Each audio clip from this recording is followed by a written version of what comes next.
Buenos días, muchas gracias por la invitación para poder hablar de estos temas. Es absoluta coincidencia que en paralelo se está celebrando otro evento en el que personas de parques agrarios que sí que se han desarrollado están hablando de temas de agroecología. También es absoluta casualidad que el martes también me llamaron para hablar sobre el tema de los parques agrarios en el Ayuntamiento de Madrid, porque se están planteando cómo programas de agricultura urbana se pueden pensar a una escala integral. Por tanto, este tema, que bueno, ahora vamos a hablar de los diferentes proyectos, experiencias que llevan en marcha casi desde principios de los años 90, yo pensaba cuando me fui a Chile que se iba a guardar en un cajón porque había habido un par de parques agrarios bastante frustrados, ¿no?, que nunca llegaron a salir y que bueno, trataron de buscar otras fórmulas, ¿no?, otros nombres o otras formas para poder proteger los espacios agrarios y para poder dinamizarlos, y sin embargo a día de hoy se vuelve a hablar de ello, ¿no? Entonces, bueno, ahora vemos cómo funciona. Bueno, traigo primero como una revisión de las propuestas que hubo o que ha habido en el Estado español, ¿no?, durante todos estos últimos años, o aproximadamente desde los años 90, porque precisamente la diversidad de propuestas era lo que a mí en un momento, ¿no?, cuando empecé a estudiar el doctorado, me planteaba, bueno, pero o sea, siendo tan diferentes, ¿cómo puede ser que todas sean parques agrarios, ¿no? Y por eso profundicé en entender cuál era el elemento común invariante que había entre todos. Claro, en aquel momento, 2010, aproximadamente, principios del 2010-2012, teníamos el Parque Agrario de Sabadell, el Parque Agrario del Baix Llobregat, que eran de los 90. En la década del 2000 hubo una propuesta en la Vega de Granada, en Motril, también propuesta en Vegas del Narcea, ¿no?, que se llevó y que estuvo muy en contacto con el Parque Agrario del Baix Llobregat. También la propuesta de los Carrizales en Alicante y otra en Guadalhorce.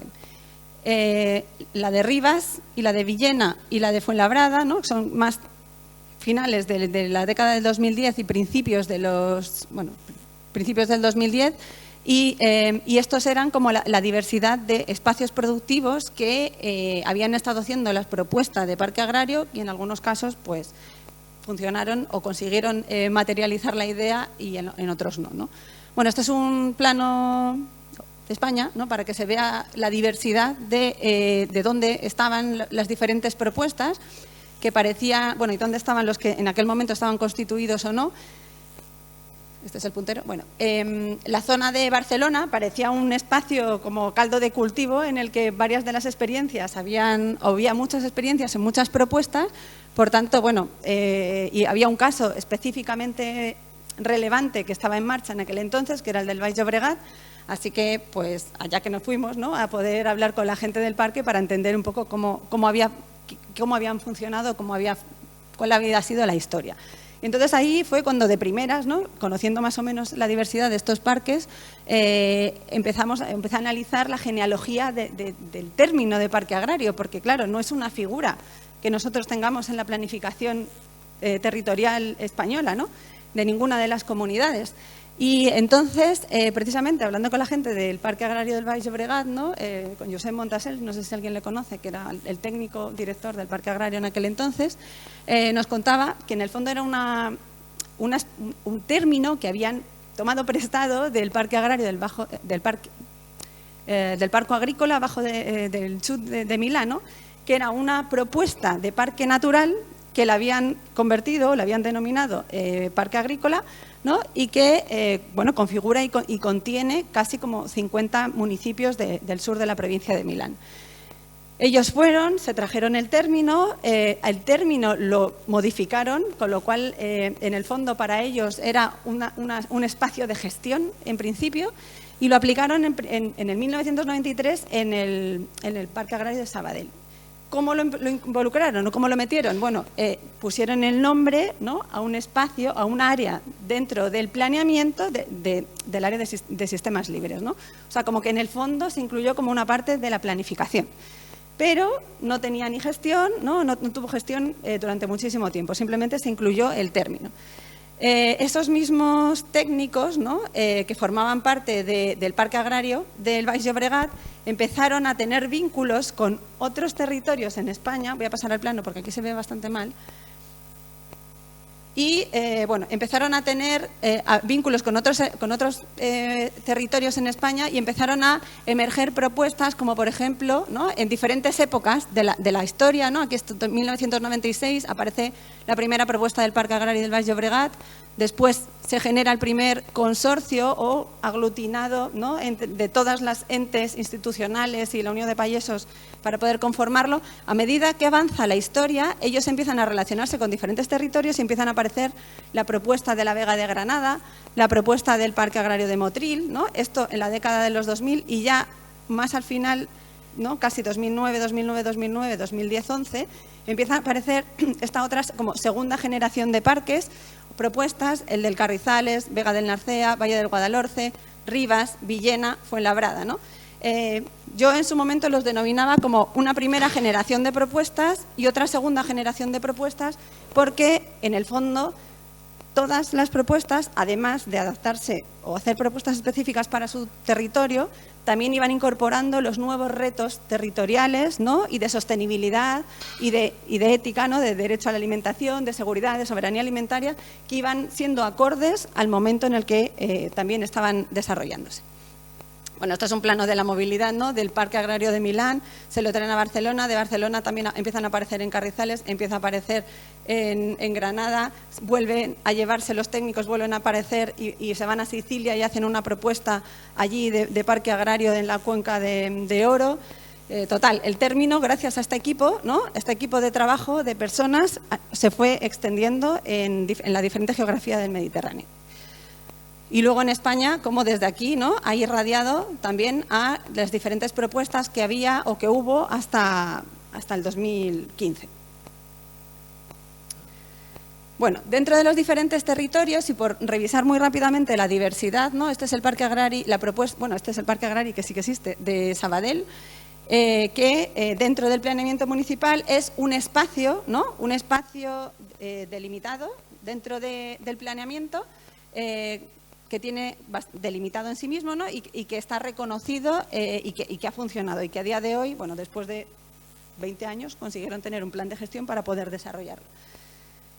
Luego está la propuesta del Parque Agrario del Baix Llobregat, que son 12 municipios, es un área agrícola perfectamente circunscrita a una delimitación reconocida en la planificación, 2.000 hectáreas, que también consiguió ponerse en marcha. Luego entraré como más en profundidad en algunos matices, pero por ejemplo en este caso que funcionó, ¿no? Tiene la complejidad de que precisamente el consorcio incluye 12 municipios, el Consejo Comarcal, incluye a día de hoy a la Diputación, incluye a la Generalitat, incluye a la Unión de Payesos. O sea, una complejidad dentro de la gobernanza un poco compleja, pero también positiva para el momento de la recepción de financiación, claro.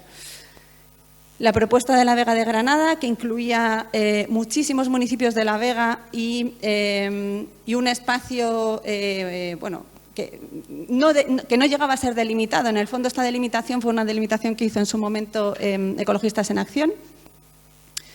Una propuesta desde la universidad para el área sur del municipio de Motril, tan asediado a principios ya de los 2000 por la aparición de invernaderos.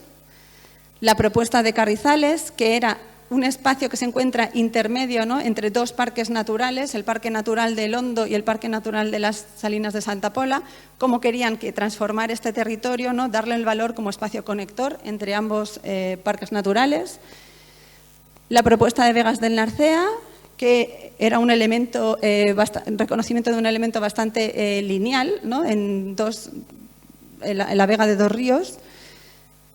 La propuesta del Valle del Guadalhorce, que en el fondo esta nunca llegó a estar delimitada, se entendía como un parque agrario que incluía a todos los municipios de la comarca del Guadalhorce, que tenía una importante diversidad de producción, desde producción muy agroecológica a una producción muy industrial.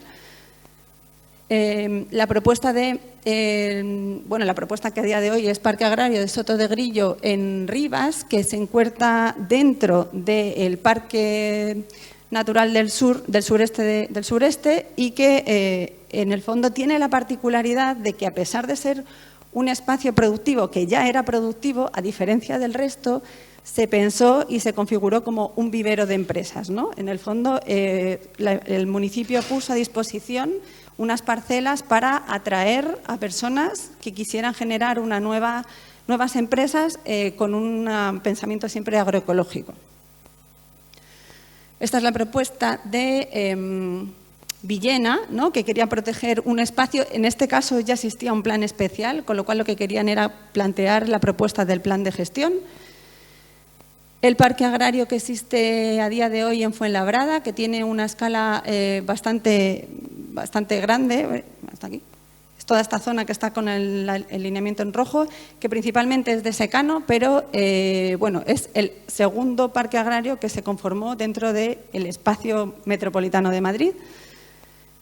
Y bueno, dentro de esa diversidad de parques, al menos lo que sí que me di cuenta, ¿no?, es que había un primer periodo, la primera generación de propuestas, que su objetivo principal estaba basado en esas PES, que es pensar en cómo proteger el territorio. Claro, en los 90 era la prioridad, ¿no? Todavía el espacio productivo más o menos todavía funcionaba y lo más importante era entender cómo proteger. Y luego sí que se pensaba en cómo dinamizar la producción agrícola, pero era como algo que venía después. Sin embargo, a partir de ya los años 2000, 2009, ¿no?, todas estas otras propuestas les daban bastante menos importancia a la protección del territorio, no quitándosela, pero menos importancia, y planteaban más cómo generar métodos innovadores de dinamización del espacio productivo. Además, empezaban a incluir nuevos conceptos, ¿no?, de pensar que ese territorio no solamente era un territorio agrícola, sino que cumplía un papel dentro del ámbito territorial y de la sostenibilidad, ¿no? Y entonces ya empezaban a hablar de sostenibilidad territorial, multifuncionalidad del espacio productivo, multifuncionalidad agraria, soberanía alimentaria también en algunos casos. Y los que se han seguido desarrollando desde el 2015 hasta ahora, ¿no?, unas propuestas que van un poquito más allá. La Diputación de Barcelona tiene un ámbito no me acuerdo cómo se llama tampoco la demarcación, ¿no?, pero lo que se dedica en el fondo es a promover el desarrollo y la protección de los espacios agrarios. Y ha generado nuevos parques agrícolas. Todo lo que está ahora mismo aquí en verde en este visor es espacio, o sea, municipios que tienen más de un 50% del suelo agrícola protegido. Tienen aquí, bueno, el Parque Agrario de la Conca de Òdena, que es nuevo, que son 11.000 hectáreas, ¿vale?, que incluye un montón de municipios, creo que son 12 o 13.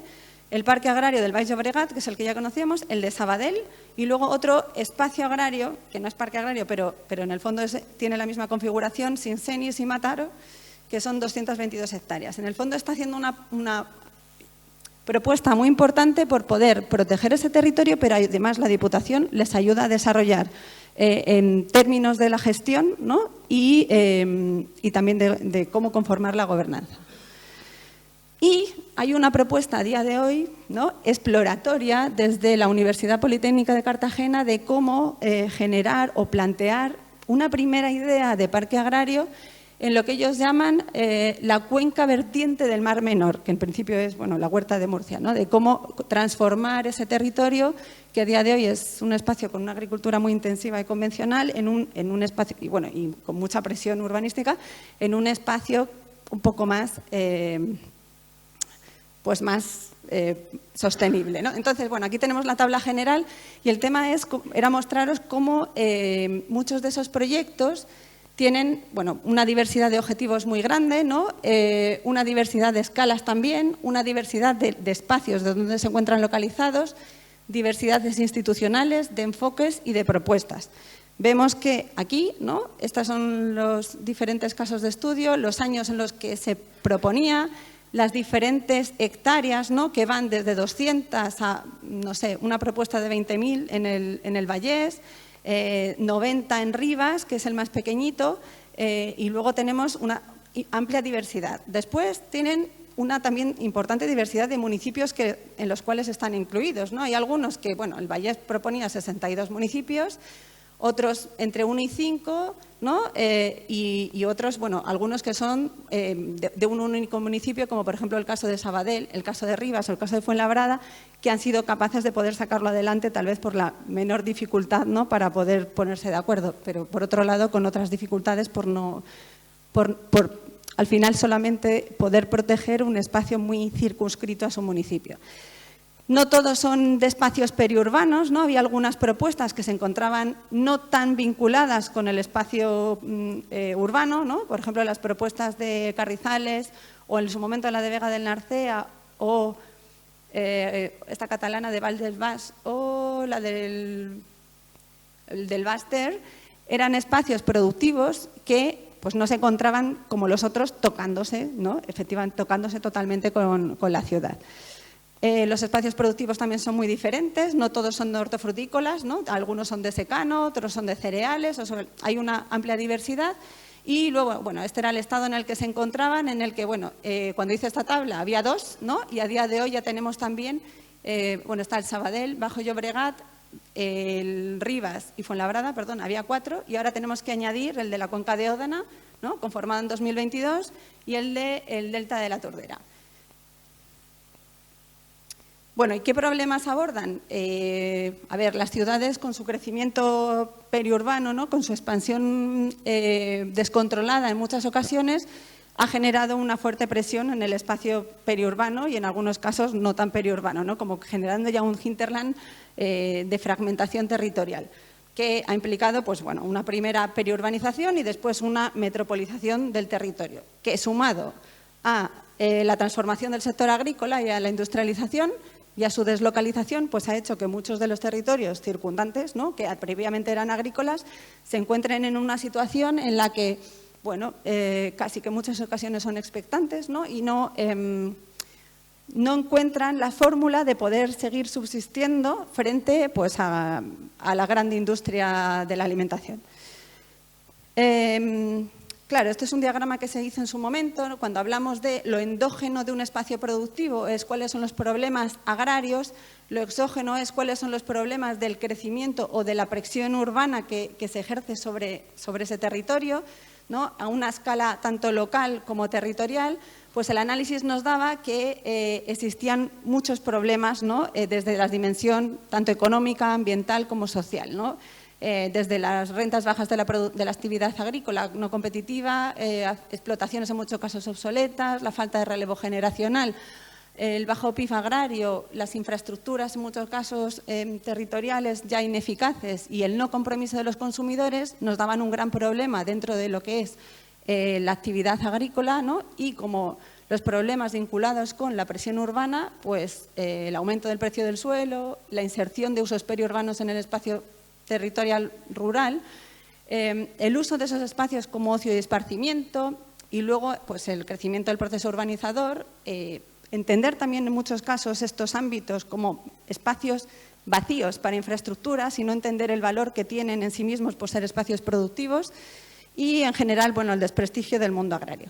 Bueno, la idea era cómo generar una figura, ¿no? Que pueda ser capaz de tratar de contrarrestar todos estos problemas. No voy a entrar en esto porque si no se alarga mucho, pero bueno, el tema era cómo entender el espacio agrario periurbano, ¿no? Cómo generar relaciones o de alguna manera aprovechar las relaciones de proximidad para poder fortalecer un sector productivo que estaba en crisis estructural y para contrarrestar la presión urbanizadora, cómo generar, ¿no? Un fortalecimiento del ciclo alimentario. Es decir, la dinamización productiva y de conexión con la ciudad tenía que ser vista de alguna forma como método para poder generar un fortalecimiento del sistema. Además de entender que no solamente ese territorio es un espacio agrario productivo, ¿no? Endógeno, con sus problemas agrarios y sus problemas de presión, sino que es un territorio que además tiene una red de agentes, ¿no? Un legado propio intangible de la agricultura que se realiza o que se realizaba en ese lugar de una forma histórica y además un marco normativo, entender como todo este complejo de cosas era la fórmula en la que era entender como de forma integral el sistema agrario periurbano sobre el que el parque agrario debía actuar, no solamente sobre la matriz territorial o sobre cómo generar una mejor cadena alimentaria.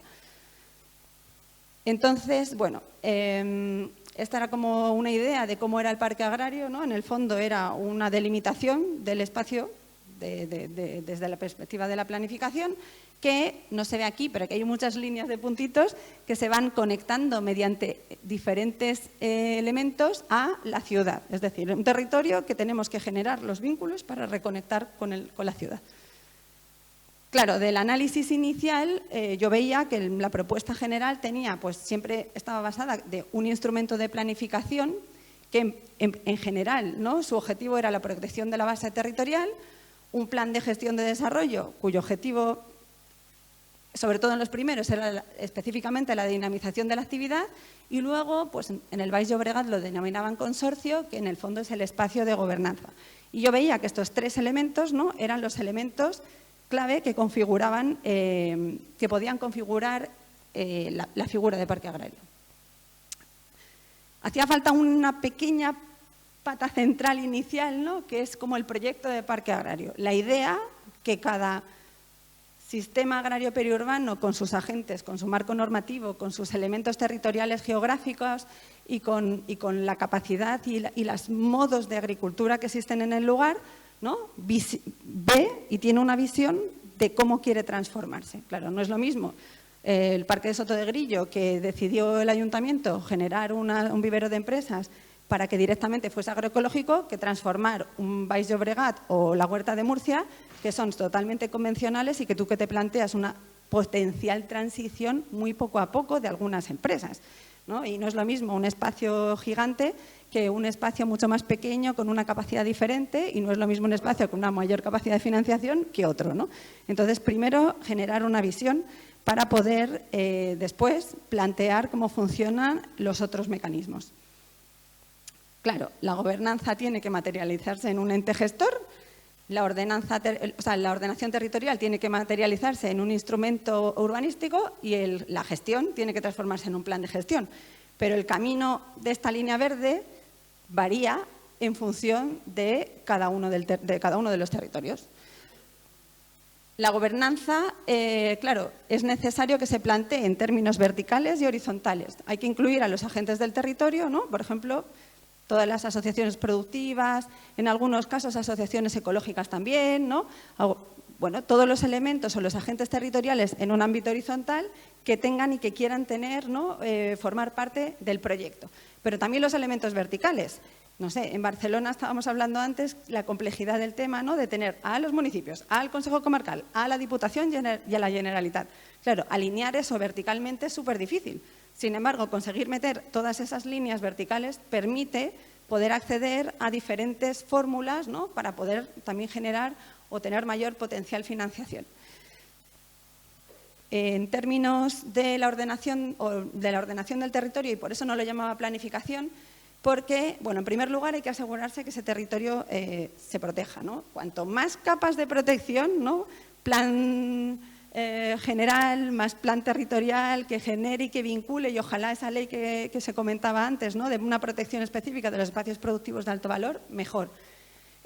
Claro, en algunos casos, como la Vega de Granada, estaban tan desesperados que intentaron tirar como de las protecciones de patrimoniales, ¿no? Que, bueno, que tienen sus problemas porque cuando tú planteas algo como patrimonio luego no lo puedes tocar, ¿no? El tema de los cauces y todo. Pero estaban proponiendo un montón de diversidad de papeles, incluyendo, por ejemplo, también la protección ambiental, que también puede generar algún tipo de restricciones, pero hay algunas propuestas de parques o de espacios agrarios de Cataluña, ¿no? Que en el fondo están dentro de parques naturales. Pero hay otra pata que tiene que ver con un proyecto territorial. Claro, eso usualmente no va dentro de un plan, ¿no? Del típico plan de protección, pero sí es cierto que cuando tú quieres transformar un territorio, puedes hacer una propuesta de transformación. El Parque Agrario del Soto de Grillo fue necesario generar la parcelación con las dotaciones necesarias para convertir eso en un vivero de empresas. El Parque Agrario del Baix Llobregat no lo planteó en su momento, no lo incluyó como proyecto. O sea, la propuesta del plan general inicial o del plan especial en su momento incluía un proyecto que no fue posible desarrollarlo, pero luego como que trasvasaron al plan de gestión esa mejora territorial de infraestructura que se fue haciendo poco a poco, ¿no? Mejora de los caminos, mejora de los canales y mejora de la base que hace falta necesaria para poder generar pues los potenciales desarrollos y cambios y de innovación necesaria en los campos de cultivo. Claro, ese proyecto de territorio tiene que ver con la infraestructura agraria, pero también tiene que ver con cómo se relaciona con la ciudad. En muchos casos, cuando el parque agrario está tocando con el municipio, también hay que pensar cómo se genera o cómo se diseña ese espacio de borde, pues para que, bueno, pues que los flujos, ¿no? Que como que quede bastante delimitado, dónde van los huertos urbanos, ¿no? Que en muchos casos empiezan a aparecer en parcelas rurales, huertos urbanos fragmentados, a los cuales la gente va en coche, ¿no? Y entonces hay que plantear si eso se puede hacer o mejor ponerlo en el espacio intermedio de buffer entre una cosa y otra. Entonces, todas esas cosas son necesarias también empezar a plantearlas. Y finalmente, la gestión integral del territorio. Claro, no sé si se ve, pero la bolita aquí central, ¿no? Pone agraria, ¿no? Lo primero es que la producción agraria pues dé sus frutos y que sea económica, porque si no, pues las personas que trabajan la tierra, si no, no es una actividad productiva. Pero ojalá, ¿no? Que es lo que ya se está incluyendo en todos los parques agrarios, es pensar el agrario desde la perspectiva de planificación agroalimentaria, es decir, no solamente ayuda a producir, sino que ayuda a conectar con la ciudad. ¿Vale? ¿Cómo lo planeamos? Pues no sé, vamos a pensar en cómo hacemos mercadillos dentro de la ciudad agroecológicos, cómo genero una plataforma de visibilización de los productores y productoras para que puedan vender, ¿no? Plantear todos los métodos de visibilización y de reconexión de ese territorio con la ciudad, incluso conectándolo pues, con colegios, con comedores escolares o plantear esos vínculos. Claro, luego cada territorio tiene sus particularidades. Entonces, si tenemos un espacio con un alto valor patrimonial, ambiental, paisajístico, cultural, pues el plan de gestión debe hacerse cargo de eso también. O sea, no es un plan de gestión solo del agrario, sino que es un espacio que tiene que entender el espacio y el territorio de forma integral y debe incorporar esos ámbitos, ¿no? Y entonces eso, bueno, pues se convertiría en el plan de gestión. Este sería el modelo, que en realidad, así si lo muestro de primeras es como raro, ¿no? Pero ahora viéndolo y explicado, en el fondo es transformar o son los diferentes caminos que se encontraron en su momento para poder llegar a configurar esta figura, ¿no? Entonces, bueno, tenemos un modelo, que es la propuesta de modelo. Para cada uno de los territorios o sistemas agrarios periurbanos se elige un camino, ¿no? Para poder llegar a la bolita de gestión, del ente gestor, del plan de gestión y del instrumento de planificación. Y esos tres elementos o esos tres instrumentos que serán los que sean en cada uno de los territorios, juntos, materializados, aceptados, aprobados y pactados, serían la configuración del parque agrario. Bueno, este es un análisis de casos, yo creo que desde ahí se ve bastante regular, pero en que lo que resume, a ver, no se ven las bolitas, bueno, voy a pasar esto. Bueno, lo que resume en el fondo esto son como un poco los pasos, ¿no? De cómo, lo que hemos visto antes, cómo se genera y cómo se llega a un punto de lo que se denomina, o denominaba yo en su momento, institucionalización del parque, pero claro, una vez tú generas algo, ¿no? Sobre todo desarrollas un plan de gestión, te sirve para X años. Luego hay que volver a replantearse. Entonces, al final es un instrumento que tiene que tener el potencial de poder ser repensado. Principalmente el plan de gestión y la bajada, que es el plan de acción, ¿no? Que tiene que tener una financiación para poder hacer las cosas, para poder ver cuáles son las necesidades específicas que se deben ir solventando en unos periodos cortos de tiempo. Vale, se me ha pasado esto, que en el fondo resume lo que tiene que ver con cada uno de los parques vinculado con la planificación, la gestión y la gobernanza. ¿Qué es importante de esto? Principalmente que, si veis aquí, los parques agrarios, estos son las bolitas de la planificación, en realidad casi todos los suelos agrarios están recogidos en el plan, o todos están recogidos en el plan general, tienen una protección o un reconocimiento X, o sea, están. El tema es que algunos parques agrarios han conseguido desarrollar un plan, además, que genera una protección específica de ese territorio. Pero en otros muchos, incluidos algunos que están en marcha, han asumido que la protección que existe en el plan general, ¿no? Existente en el municipio o incluyendo a lo mejor en algunos casos un plan superior territorial, es suficiente para poder asegurar esa protección. Por lo cual, bueno, pues en algunos casos esa protección, ¿no? El check está listo, pero es importante revisarlo. Y en algunos casos es importante revisar, a lo mejor hay que revisar pues, los usos compatibles, ¿no? A lo mejor la delimitación no, pero a lo mejor hay que revisar algunas cosas, pero lo que es la planificación puede valer. En términos de gestión, bueno, pues aquí pone orientación. Algunos parques están más pensados para pues, la gestión agrícola, otros incluyen temas de recreación, o sea, como temas de ocio, ¿no? Que tienen que ser pensados para que no entorpezcan la actividad agraria. Ay, no. Temas de conservación de la naturaleza, pues porque hay algunos parques que, bueno, pues algunos están dentro de parques naturales, pero hay otros que tienen, no sé, un humedal dentro, ¿no? O algún tipo de reconocimiento que debe ser incorporado y que debe, de alguna manera, seguir siendo gestionado. Temas de gestión de paisaje y temas de farming preservation, bueno, como reconocimiento del espacio para que no, o sea, que ese espacio ha sido reconocido como espacio de contención del crecimiento urbano. O sea, que en muchos casos es importante entender que la protección o que la propia dinamización se entiende como el espacio de lucha contra el crecimiento urbano sobre ese territorio. No en todos los casos tienen instrumento de gestión, en algunos casos tienen instrumento de gestión, pero nunca fue aprobado. O sea, se puede recurrir, tú lo puedes revisar, pero no siempre ha sido aprobado o apoyado. En muchos de los casos, esto tiene que ver con las redes alimentarias alternativas, de cómo el parque agrario genera métodos de acercamiento de la producción a la ciudad alternativos, ¿no?, a los canales habituales. Es decir, genera mercadillos agroecológicos, se vincula con tiendas específicas, favorece la agricultura urbana tal vez de borde dentro, promueve la certificación agroecológica dentro, ¿no? Pues algunos apuntan a eso y otros pues no. Pero bueno, dependiendo del territorio van avanzando más rápido o más lento, aunque en términos generales todos creen, ¿no?, en avanzar a una producción más sostenible. Y luego esto, en términos de gobernanza, que creo que también es algo importante, muchos de los parques, ¿no?, estos son el leading role, como quienes han sido los agentes que han estado promoviendo los parques agrarios. En algunos casos han sido los propios agricultores, las asociaciones de agricultores, los que han estado haciendo la promoción desde el principio. En otros casos han sido ambientalistas. En otros casos han sido incluso la academia, ¿no?, la universidad, que ha hecho una propuesta, como lo que ahora os estoy contando de la huerta de Murcia. También el de Motril fue una propuesta desde la universidad. Las propias municipalidades, ¿no? Como veis, en los últimos años los municipios han tenido un papel muy importante en el liderazgo de estas propuestas, sobre todo cuando han sido propuestas de un ámbito municipal, ¿no?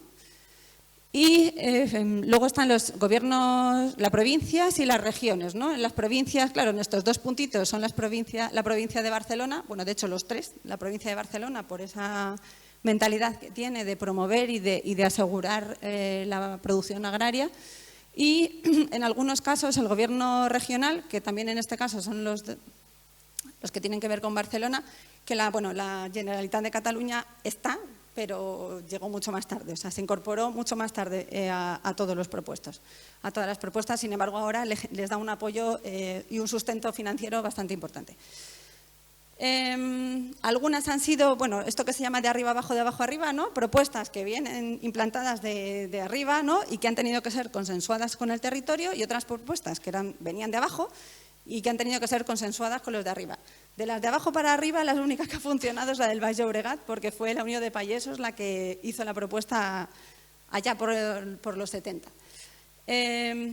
Temas de autoridad, ¿no? ¿Cómo funcionan los parques agrarios? Bueno, en el caso de Sabadell, en el caso de Rivas y en el caso de Fuenlabrada, claro, es el propio municipio el que hace la gestión, ¿no? Desarrolló su plan de gestión, desarrolla su plan de acción y es el que básicamente pone el dinero. En el caso del Baix Llobregat es el consorcio. Todas las otras demás pues no existe, no ha conseguido generarse este espacio de gobernanza que en el fondo es el espacio importante para poder tomar decisiones y para poder canalizar la financiación, para poder desarrollar pues el plan de gestión y el plan de acción. Y los niveles de gobierno implicados, como veis, el único parque que tiene todos los niveles, ¿no?, es el Parque del Baix Llobregat, y en el resto, pues básicamente la municipalidad. Porque, bueno, los parques de la Comunidad de Madrid, pues la Comunidad de Madrid no está dentro de sus prioridades. Bueno, y finalmente, y ya por acabar, claro, son unas figuras que han ido evolucionando a lo largo del tiempo, cuyas propuestas han ido evolucionando a lo largo del tiempo y que tienen que ir asumiendo los retos de la sociedad en los que nos encontramos, ¿no? O sea, ahora, a día de hoy, cualquier propuesta de parque agrario debería plantearse cómo resolver muchos de los objetivos de desarrollo sostenible, ¿no? Antes hablabas tú del ODS 11, ¿no?, de las ciudades, pero claro, al estar en el espacio rural hay otras muchas cosas, ¿no? El hambre, ¿no?, la salud, el fortalecimiento económico, la reducción de las desigualdades, la producción y el consumo responsables, la vida de ecosistemas terrestres y la alianza para conseguir los objetivos, o sea, la gobernanza. En realidad es un reto brutal porque tiene que abarcar muchísimos ámbitos. Entonces, desde que se protege y se dinamiza la agricultura hasta que llega a la ciudad para convertir a las personas en, ¿no?, que tengan una alimentación saludable, pues hay una cadena que hay que verla como un reto en este lado y en el otro lado. Bueno, y en sí la cadena también. Y luego también plantearnos que la generación de estos espacios productivos y de su reconexión con la ciudad, claro, dependiendo de lo grande que sea el espacio, ¿no?, te puedes plantear formar parte de una de las flechitas de abastecimiento alimentario, ¿no?, con lo que se denomina redes alimentarias alternativas, que son, pues que están ahí, pero que en el fondo no forman parte de lo convencional, ¿no? No es lo que comes todo, no lo que puede comer todas las personas. Sin embargo, a otras escalas, ¿no?, por ejemplo, en la escala del de Igualada, que son 12 municipios y muchísimas hectáreas, dentro de sus retos sí que se encuentra la reducción de la huella alimentaria, ¿no?, y el tratar de, pues, reducir bastante la brecha del acceso a la alimentación de proximidad, ¿no? O sea, cómo conseguir realmente ese reto. Bueno, también aportaciones al cambio climático, ¿no? En el fondo, todos estos espacios de agricultura periurbana contribuyen tanto a la adaptación como a la mitigación. Pues yo qué sé, la consolidación de la infraestructura verde territorial, la generación de microclima y reducción de islas de calor, el fomento de la biodiversidad, el ciclo de nutrientes, el aumento de la resiliencia alimentaria urbana, ¿no?, porque al final estás generando otros canales de comercialización local, la mejora del acceso a la soberanía y seguridad alimentaria, el aumento de la conciencia, eso en términos de adaptación, y en términos de mitigación, es decir, de la reducción, ¿no?, de emisiones, tiene que ver con proporcionar superficies de captura de carbono, reducir de emisiones GEI de la movilidad de los alimentos en el transporte y evitar la emisión de metanos en vertederos por la potencial cierre de ciclos, ¿no?, de pensar en una economía circular en términos de reducción y de desperdicios alimentarios. Y bueno, como conclusión, en el fondo la figura del parque agrario es una figura absolutamente ad hoc, ¿no? No es una figura preestablecida. Hay que pensar en cuáles son las soluciones específicas que puede haber para cada territorio, pero siempre tratando de tener estas tres patas. Implica pensar y generar una visión para un SAP, ¿no?, para un sistema alimentario periurbano. Cuanto más compartida, consensuada sea esa visión, más fácil será implantarlo, desde los agentes horizontales a los agentes verticales, ¿no?, que hablábamos antes de la gobernanza. Requiere de ese pacto para institucionalizar esos instrumentos o mecanismos y para poder pensar, ¿no?, en conseguir una financiación, pues no solo de los municipios, sino también, pues, de un ente, que en este caso, pues, sería la región. Asegurar la planificación, la gestión y la gobernanza, y pensar, ¿no?, que esto o la propuesta es una realidad, una respuesta a una realidad local, ¿no?, pero que debe afrontar y asumir, pues, los retos globales. Muchas gracias.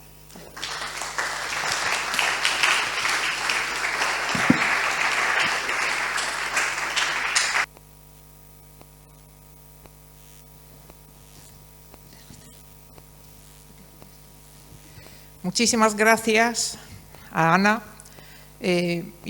Por lo menos yo tengo varias preguntas, pero vamos a tener la posibilidad, después de escuchar a todos los ponentes, a tener un coloquio y hacer las preguntas que nos han surgido, y seguro que hay muchas.